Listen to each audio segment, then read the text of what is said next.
I'm going to give you a definition of when a housing crash happens, all right? A housing crash usually results in some sort of oversupply of housing within the market. In 2008, because of all the people who lost their homes because of the bad mortgages, right?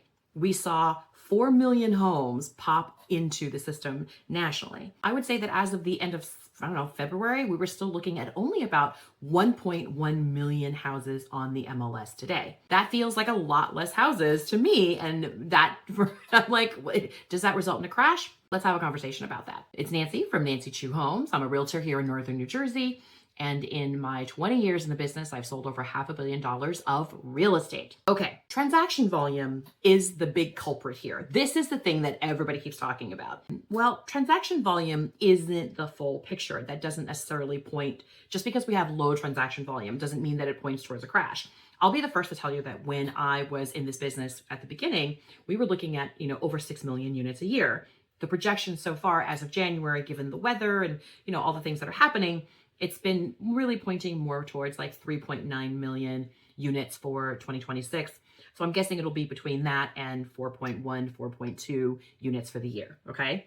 Yeah, that's a lot less than it used to be, but that doesn't necessarily indicate a crash in housing values. Between 2012 and 2022, we made 16 million new households.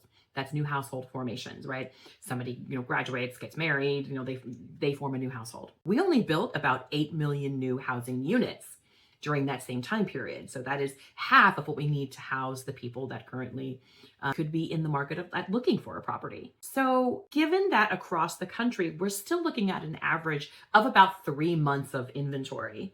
That's relatively balanced in some, by definition of some markets. And in some ways, that's still very much a seller's market for a lot of the country.